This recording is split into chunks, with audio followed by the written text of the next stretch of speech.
헤롯 왕 때 예수께서 유대 베들레헴에서 나심에 동방으로부터 박사들이 예루살렘에 이르러 말하되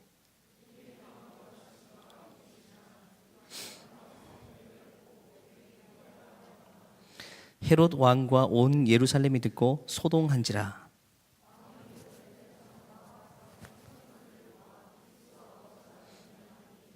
이르되 유대 베들레헴 이오니 이는 선지자로 이렇게 기록된 바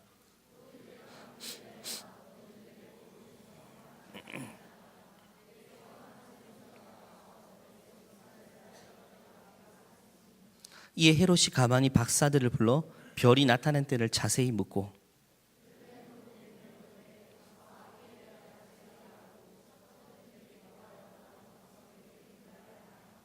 박사들이 왕의 말을 듣고 갈새 동방에서 보던 그 별이 문득 앞서 인도하여 가다가 악이 있는 곳에 머물러 서 있는지라. 집에 들어가 아기와 그의 어머니 마리아가 함께 있는 것을 보고 엎드려 아기께 경배하고 보배함을 열어 황금과 유향과 모략을 예물로 드리니라. 그들은 꿈에 헤롯에게로 돌아가지 말라 지시하심을 받아 다른 길로 고국에 돌아가니라. 아멘. 성탄절이 연말에 있어서 참 감사한 것 같아요. 연말에 있어서 한 해의 맨 끝자락에 있어서 참 감사합니다. 사건 사고도 그렇죠, 여러분. 어떤 사건이 일어났는데 더 큰 사건이 일어나면 앞에 일들이 묻히게 됩니다. 기사가 나지 않죠. 워낙 큰 사건이 일어나 버리면 그 큰 사건 앞에 작은 사건들이 가리워지죠.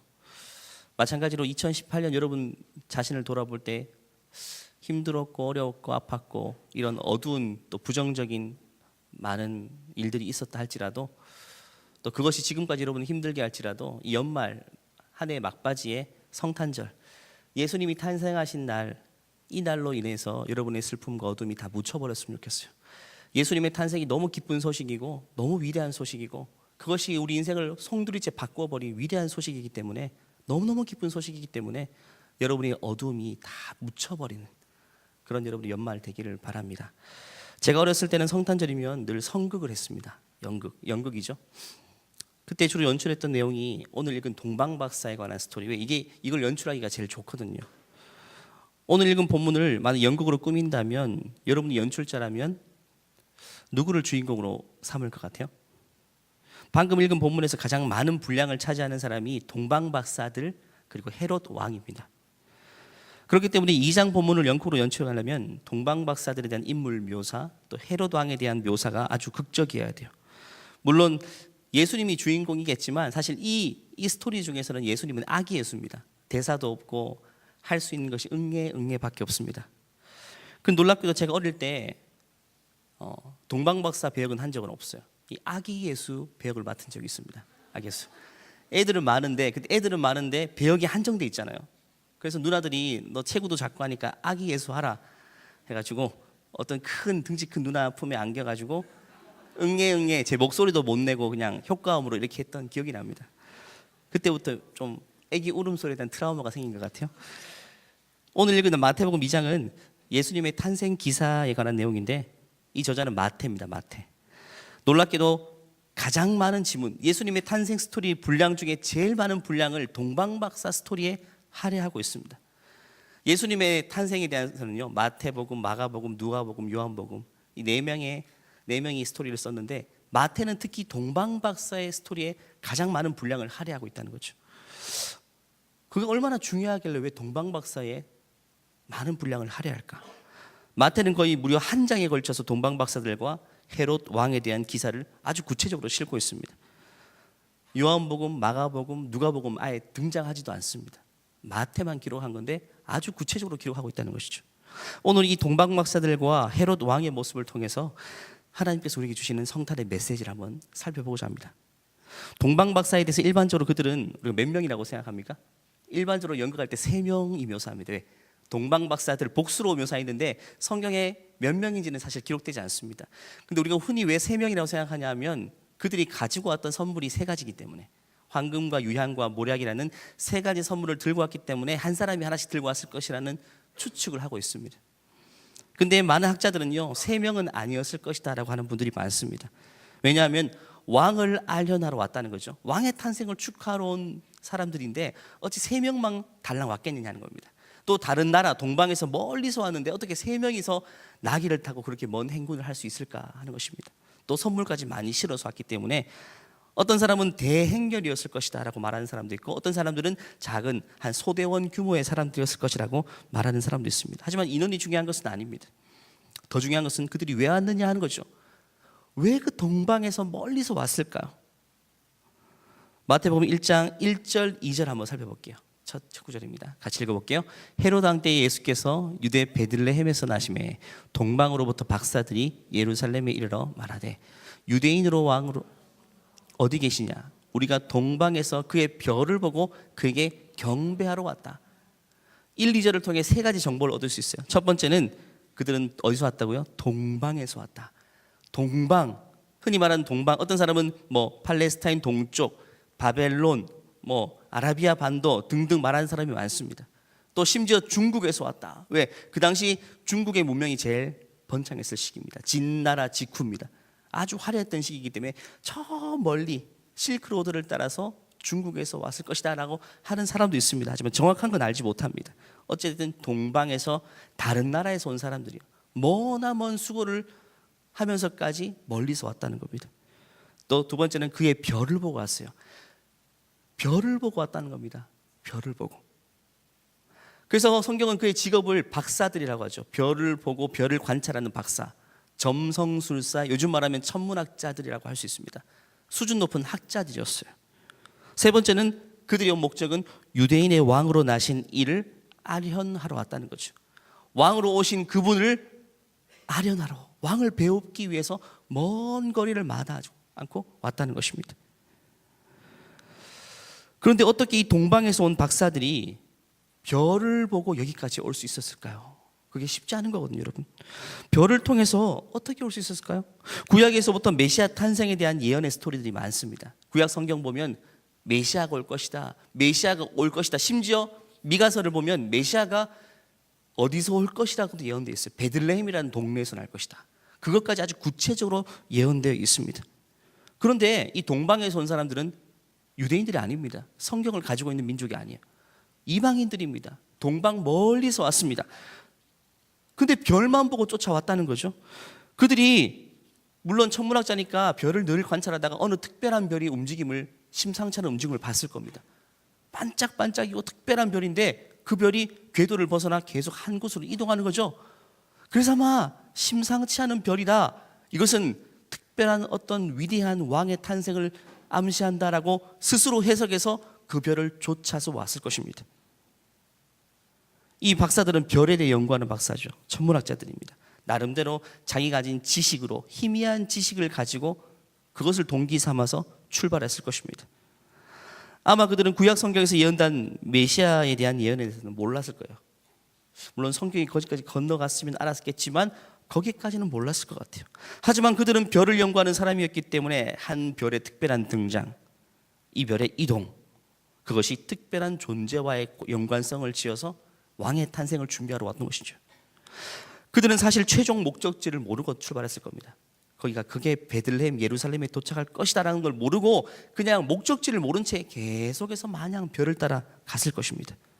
그런데 별이 이끄는 곳이 마침 이스라엘이고 이스라엘의 수도 예루살렘인 것이죠. 그래서 예루살렘에 도착해서 그들은 2절 말씀 보니까 왕으로 나신 이가 어디 계시냐라고 묻습니다. 이스라엘에 도착해서, 예루살렘에 도착해서 사람들에게 왕으로 나신 이가 어디 있느냐 하니까 동네가 발칵 뒤집혔어요. 왕이 나신다고? 왕이 나신다고? 정작 유대인들은 아무것도 모르고 있습니다.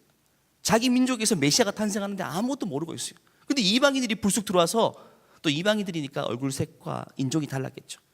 심상치 않은 박사의 무리가 와서 별을 봤는데 누군가 특별한 분이 탄생한다고 하는데 어디서 나는지 모르냐라고 보니까 온 성이 들썩이고 소동하기 시작합니다.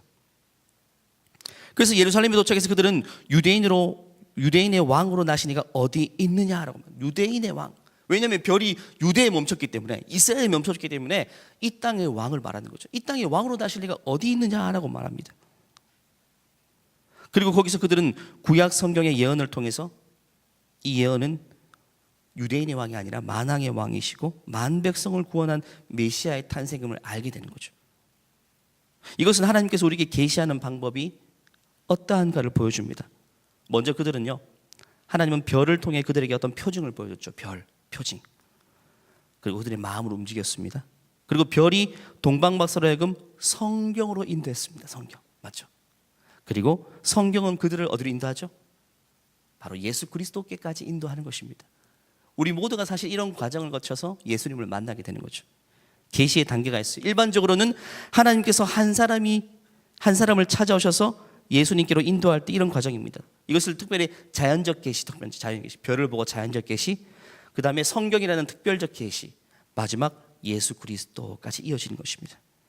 별은 그들을 예루살렘에까지는 인도했지만 예수님께로 인도하기는 충분하지 못했습니다. 예수님께로 인도함 받기 위해서는 반드시 성경이 필요했던 것입니다. 성경의 해석을 통해 베들레헴에서 메시아가 나신다라는 성경의 가르침이 반드시 필요했던 것이죠. 어떤 표징은 우리로 하여금 막연한 절대자에게 관심에까지는 이를 수 있겠지만, 동방박사들이 별을 보고 절대자에 대한 갈망이 시작된 것처럼 우리도 어떤 표징이나 어떤 경험이나 어떤 사건을 통해서 절대자가 필요하다, 내 인생의 주인이 필요하다라는 막연한 생각에까지는 이를 수 있습니다. 하지만 그걸 통해 예수님을 만날 수 없어요. 반드시 우리는 성경을 통해서 주님을 알 수 있습니다. 그런 계기가 우리로 하여금 교회까지는 인도하지만 결국 교회에서 예수님을 통해서, 맞죠? 성경을 통해서 예수님을 만날 수 있는 것입니다. 우리가 이 땅에서 어떤 기적을 경험할 수 있어요. 아니면 특별한 꿈을 꿀 수도 있습니다.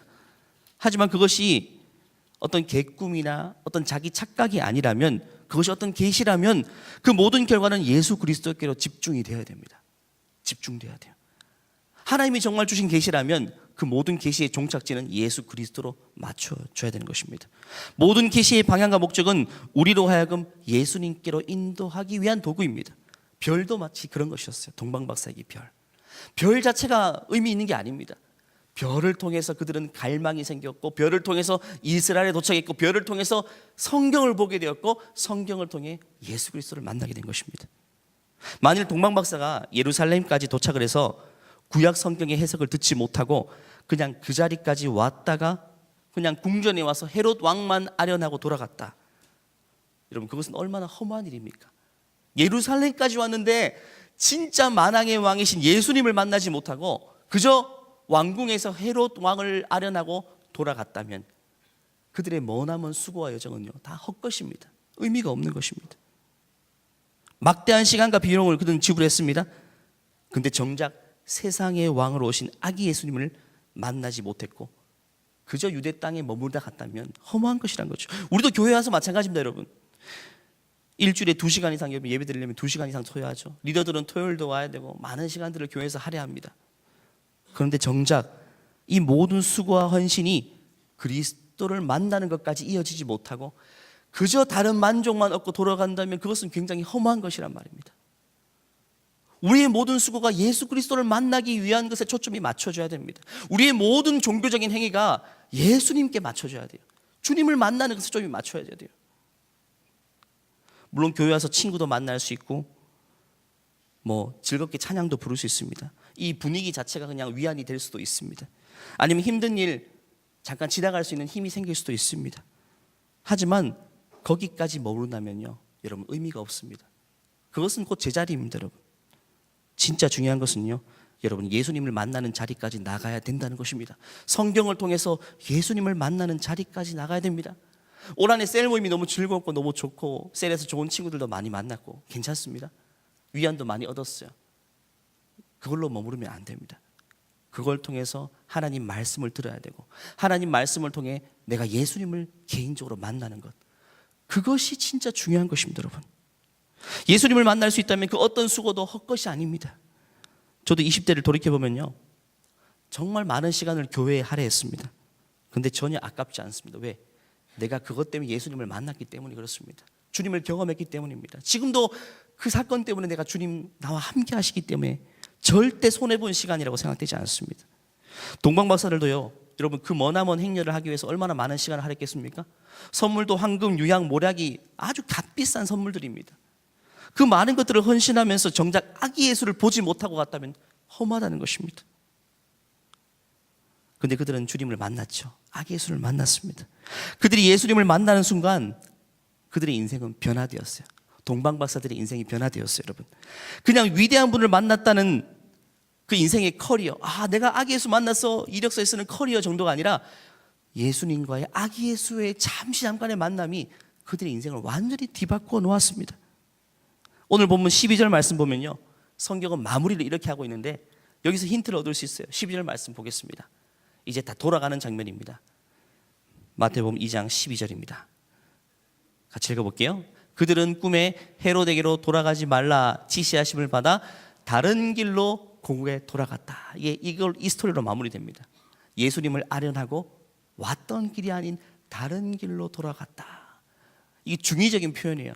물리적인 길을 말하는 걸 수도 있지만 저는 마태가 이 안에 다른 의미 부여를 했던 것 같아요. 이 동방박사, 올 때는 예수님을 보지 못하고 만나지 못했던 인생이었지만 이제는 아기 예수를 영접하고 그의 남은 인생은 다른 길로 돌아갔다. 흔히 말하는 길이 물리적인 길일 수 있지만 우리 인생길일 수도 있는 거죠. 다른 인생을 살게 되었다는 것입니다. 아기 예수를 만났기 때문에 다른 인생을 살게 된 것입니다. 우리 인생도 마찬가지예요. 예수님 만나면 우리 인생은 이전 같지 않습니다. 이전 같지 않습니다.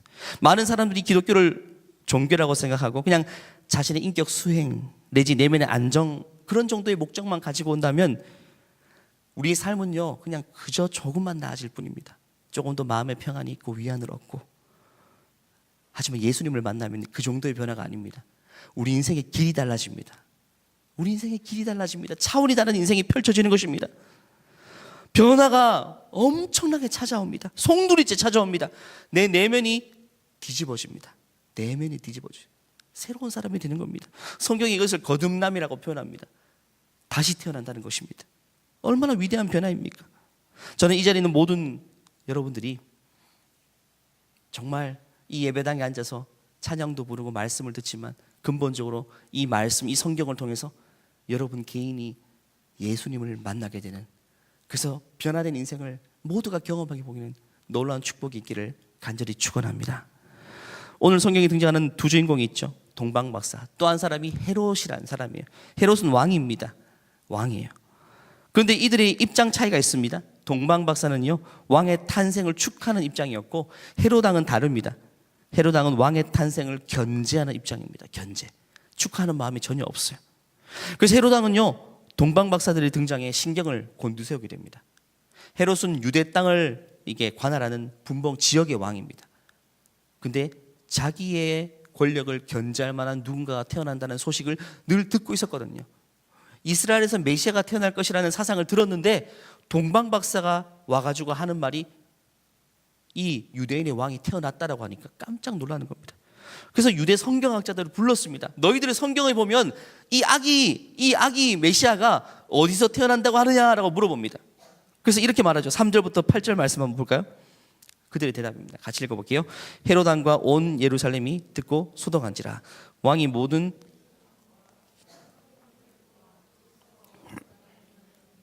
이르되 유대 베들레헴이오니 이는 선자로 이렇게 기록된 바 또 유대 땅 베들레헴아 너는 유대 고을 중에서 가장 작지 아니하로다. 내게서 한 다스리는 자가 나와서 내 백성 이스라엘의 목자가 되리라 하였음이니이다. 이에 헤롯이 가만히 박사들을 불러 별이 나타난 때를 자세히 묻고 베들레헴으로 보내며 이르되 가서 아기 찾거든 내게 고하여 나도 가서 그에게 경배하게 하라. 그러니까 베들레헴에 난다는 소식을 들어요. 근데 군사를 다 몰고 가버리면 도망가니까 이 동방박사들에게 말하죠. 헤롯왕은 너희가 아기 예수를 아련하거든 그가 어디서 태어난지 정보를 나에게 알려달라. 돌아가서. 근데 그들이 아기 예수를 만나고 헤롯왕에게 돌아가려고 했는데 천사가 못 가게 만들었죠.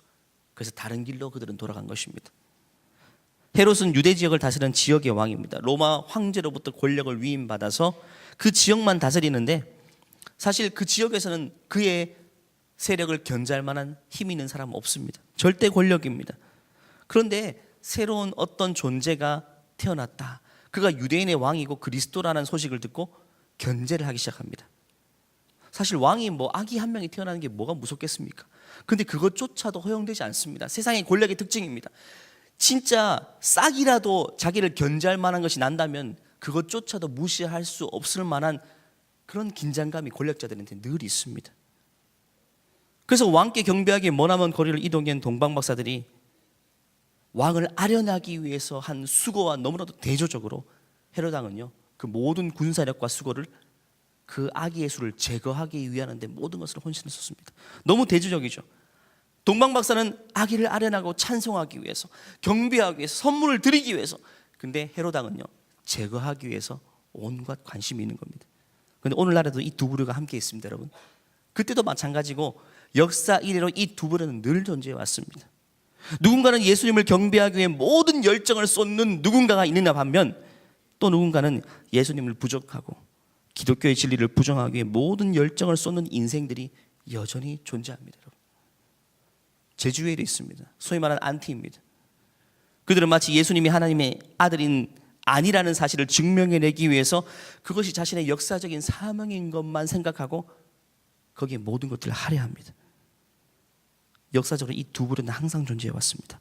동방박사와 같이 예수를 경배하는 자, 헤롯과 같이 예수님을 부정하고 예수님을 제거하고 역사를 지워버리려고 하는 부류는 늘 존재합니다. 중요한 것은 우리는 어느 부류에 섰습니까, 여러분?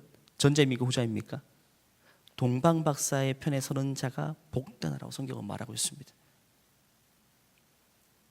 헤롯 왕은 결국 아기 왕의 탄생을 듣자마자, 발견하자마자 극단적인 선택을 합니다. 16절 말씀 볼까요? 절대 있어서는 안 될 사건들이 일어났습니다. 같이 읽어볼게요. 이에 헤롯이 박사들에게 속은 줄 알고 심히 놀라여 사람을 보내어 베들레헴과 그 모든 박사들에게 자세히 알아본 그때를 기준하여 2살부터 그 아래로 다 죽이니. 인간으로서 할 수 없는 유대판 홀로코스트가 이루어지는 겁니다. 인종 청소입니다. 2살 아래로. 예수라고 이제 예수님이 누군지 모르니까 2살 아래 아기들을 모조리 다 죽이는, 그 땅이 울음소리로 가득 차게 됩니다. 베들레헴의 통곡 소리가 들리기 시작합니다. 상상해 보십시오. 2000년 전 이맘때 베들레헴에는요, 정말 통곡 소리가 가득 찼습니다. 수많은 아기들이 헤롯의 손에 무고한 죽임을 당하고 맙니다. 사탄이 한 일이죠. 사탄은 예수님의 탄생 자체를 지워버리기 위해서 왕의 권력을 사용해서 다 뿌리째 뽑아버리겠습니다. 하지만 결국 세상의 왕으로 오신 아기 예수님은요, 세상의 시선을 벗어난 시골 마을 외딴 마국간에서 태어났어요, 여러분. 마국간에서. 아무도 주목하지 않는, 그래서 발견조차 되지 않았습니다, 여러분. 아무도 주목하지 않는 마국간 헛간에서 말이 밥 먹는 말밥통 있죠. 말밥그릇, 여물통입니다. 말구유입니다. 거기서 예수님이 태어났어요. 아무도 발견할 수도 없고 잡을 수도 없는 곳입니다. 세상의 권력과 하나님의 권력의 차이입니다, 여러분. 세상의 힘은요, 세상의 권력은 자기 힘을 과시하려고 하죠. 요 앞에 보면요, 누가복음 보면 가이사 아구스토라는 로마 황제가 등장합니다. 로마 황제는요, 예수님이 탄생할 쯤 이맘때에 모든 사람으로 하여금 호적하게 했습니다. 호적이란 말은 주민등록하는 겁니다. 그 목적은 뭐냐면 내가 다스리는 지역의 백성들이 얼마나 많은지 인구조사를 해가지고 자기 권력을 과시하기 위해서요. 내 관할 하에서 2천만 명이 있다, 이걸 과시하기 위해서 호적을 하겠는데, 여러분 호적하려면 고향으로 돌아가야 되는데 얼마나 많은 사람들이 고생합니까? 근데 자기 권력을 확인하기 위해서 그런 헛된 짓을 했다는 겁니다. 그런데 헤롯은 오늘 뭐라고 합니까? 자기 권력을 지키기 위해서 2살 아래 아기들을 다 죽여버리는 말도 안 되는 행동까지 합니다. 세상의 방식이요, 자기 힘을 과시하는 방식입니다. 자기 힘을 지키는 방식이에요. 비상식적인 방식으로 희생하는 방식, 자기 외에는 모두를 희생할 각오가 되어 있는 그런 방식으로 세상은 자기 힘을 과시합니다. 직장가도 마찬가지예요, 여러분. 직장가도 줄을 서야 되는 분위기가 여러분 보일 것입니다. 나 말고 다른 사람은 다 희생시킵니다. 그것이 잘못됐다는 생각 자체를 못합니다. 근데 로마 황제 헤롯, 이 정도의 권력이 아닙니다, 여러분. 세상 마당의 왕이십니다. 만유의 주이십니다. 진짜 세상의 주인이십니다. 그분은 자신의 권력을 어떻게 나타냈습니까? 어떻게 나타냈어요? 응애 응애. 제가 연기해봐서 압니다. 응애 응애. 이런 아기 예수로 정말 힘없이 누군가의 보살핌이 필요한, 누군가의 젖이 필요한 완전한 미숙아로 이 땅에 태어나셔서, 맞죠, 우리보다 더 낮은 모습으로 일반적인 산부인과도 아닌 정말 길바닥에서 난 것처럼 마구간 헛간에서 말구의 누이심으로 그걸 통해서 하나님은 자신의 진짜 왕권을 세상 앞에 나타내 보이셨어요. 이것이 그리스도인의 방식이에요. 여러분이 뭔가 있다면요, 뭔가 자랑할 것이 있다면 이것 봐라 이렇게 자랑하는 것은 하나님의 자녀의 방식이 아닙니다. 이것 봐, 이게 아닙니다. 너 이거 해, 이걸로 여러분의 힘을 자랑해서는 안 됩니다. 직장에서도 너 이거 해, 너 하지 마, 이렇게 여러분의 힘을 자랑해서는 안 됩니다. 오히려 어떻게 합니까? 빌립보서 2장에 있는 것처럼 오히려 종의 형체를 가지사 낮아지셔서 예수님의 모습처럼 신입사원 어려우면 너 이거 해, 너 커피 타, 이게 아니라 먼저 커피를 타주고 먼저 이걸 해주면서 내가 누구인지를 증명해내야 됩니다. 내가 부장이야, 내가 너의 부장이야, 우리 부서인 걸 환영해. 이것이 예수님의 방식인 것입니다. 먼저 낮아지는 것입니다. 우리 예수님이 이렇게 이 땅에 나신 겁니다. 예수님의 탄생을 통해서 우리에게 가르쳐 주시는 그 메시지가 바로 겸손입니다. 겸손. 이것이 세상의 운명을 결정지을 메시아의 탄생이 그 어떤 사람의 탄생보다 초라하고 볼품 없었던 이유인 것입니다. 결국 이 동방박사들은요, 예수님의 탄생을 목표합니다. 11절 말씀 볼게요. 11절 같이 읽어볼게요. 집에 들어가 아기와 그의 어머니 마리아가 함께 있는 것을 보고 엎드려 아기께 경배하고 보배합을 열어 모략을 예물로 드리니라. 두 글자로 말하면 이건 뭐냐면요, 이 동방박사가 예물을 주님께 드리는 행위는 뭐냐면요, 우리가 하는 예배 행위입니다. 예배. 아기 예수를 최초로 예배한 사람은요, 뜻밖의 외국 사람이었어요. 유대인이 아니었습니다. 이방 사람이었어요. 예수님에 대한 소식을 듣지 못하고 자란 이방 민족 백성들이었습니다. 그 사람들이 아기 예수의 탄생을 맨 먼저 경배하고 예배하고 있다는 것입니다. 성경이 이것을 통해서 우리에게 중요한 메시지를 줍니다. 요한복음 1장 10절 말씀에 이런 예언이 있습니다. 같이 읽어볼게요. 그가 세상에 계셨으며 세상은 그로 말미암아 지은 바 되었으되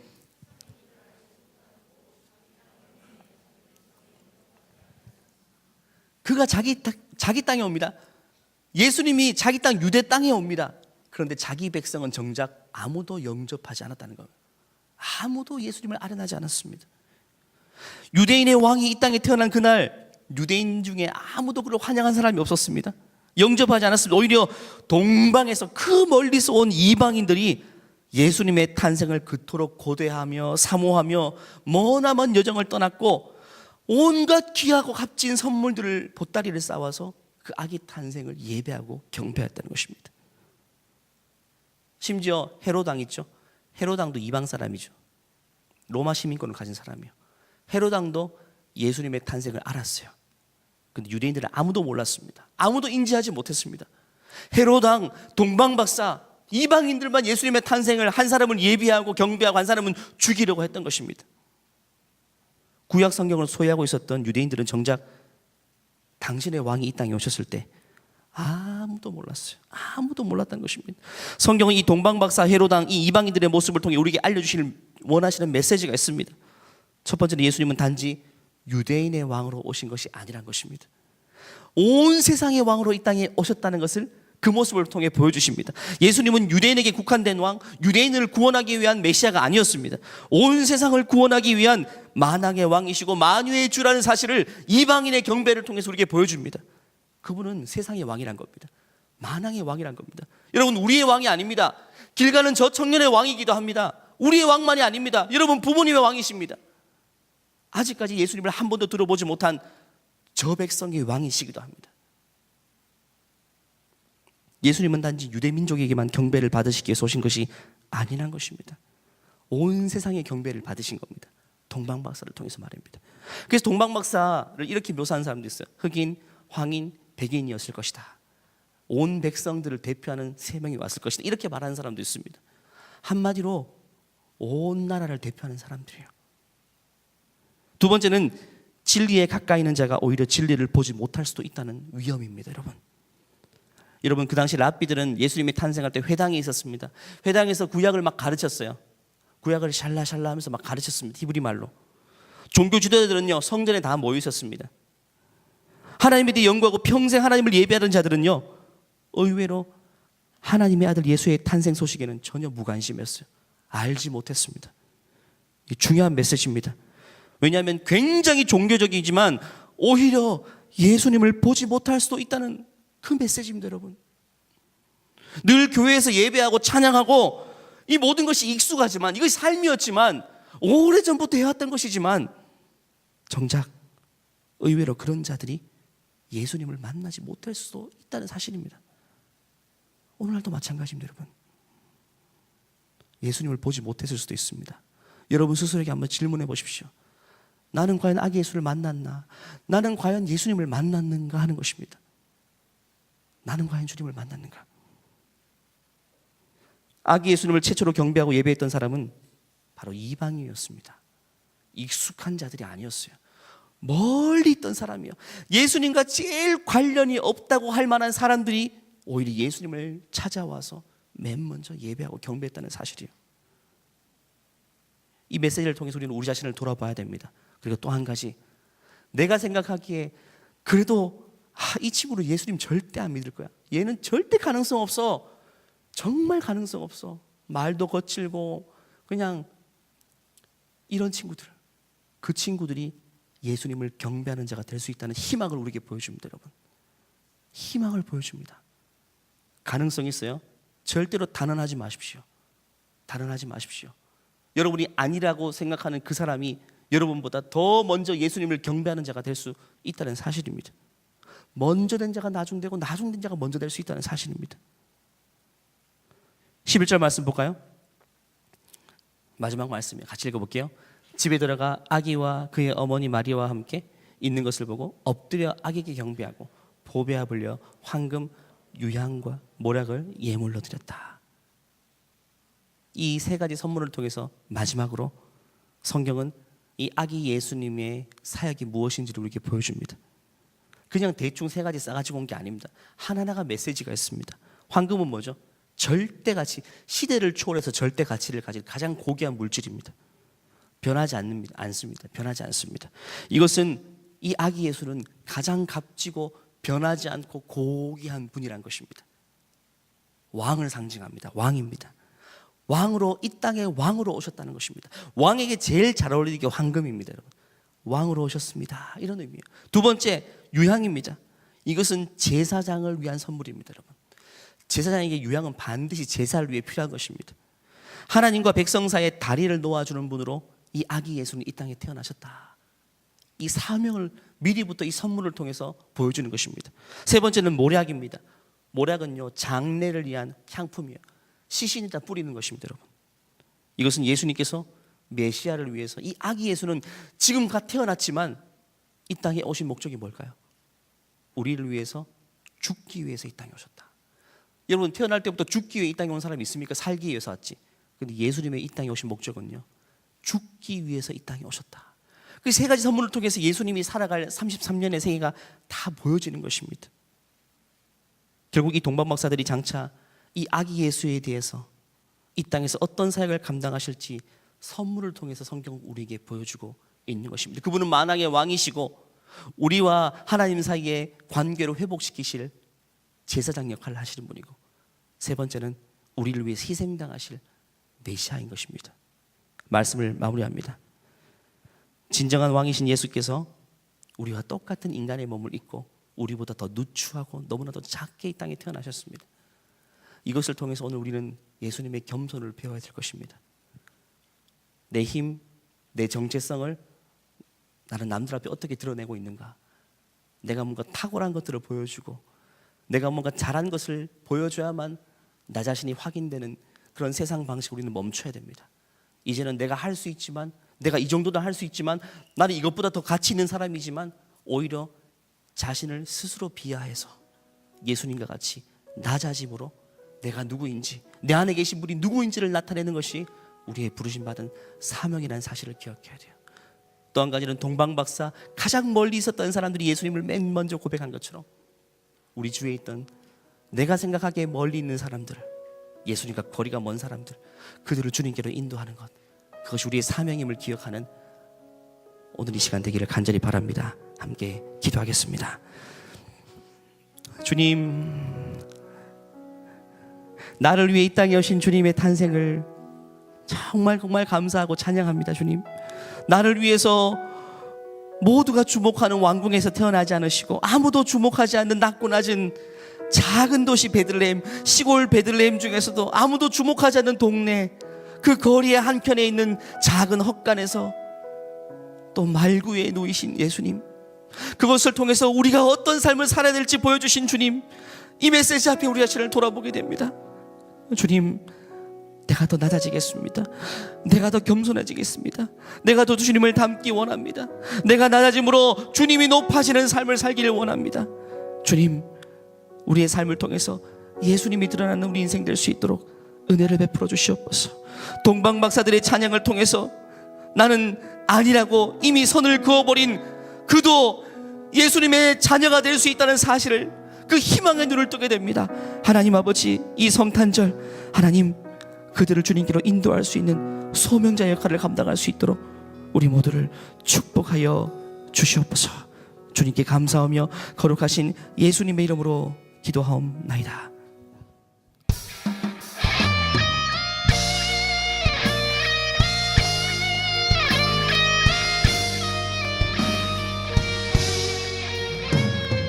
교회여 일어나라, 주께서 부르시니 두려움과 실패 내려놓고 교회여 일어나라, 교회여 일어나라, 주께서 보내시니 우릴 부르신 삶의 자리에서 교회여 일어나라. 우린 세상의 빛, 하나님의 편지, 주의 교회 동행, 세상이 주를 버리라. 일어나라, 아버지 사랑으로,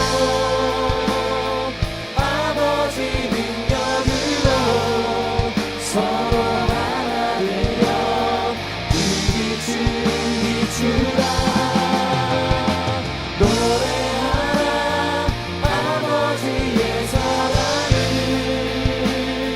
아버지의 뜻을 이 삶의 노래로 주님을 나타내라.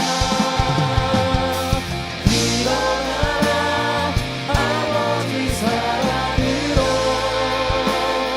아버지 능력으로 서로 하나 되어 그 빛을 비추라. 노래하라 아버지의 사랑을, 아버지의 뜻을 이 삶의 노래로 주님을 나타내라. 일어나라. 이제는 우리 주 예수 그리스도의 은혜와 하나님의 무한하신 사랑과 성령님의 우리 안에 내주하심이, 이제는 아기 예수를 온 마음과 온 정성을 다해 내 인생에 가장 귀한 것을 드려 경배하고 찬양하기를 소원하는 모든 주의 자녀를 머리 위에 이제로부터 영원토록 함께 하시기를 축원하옵나이다. 아멘.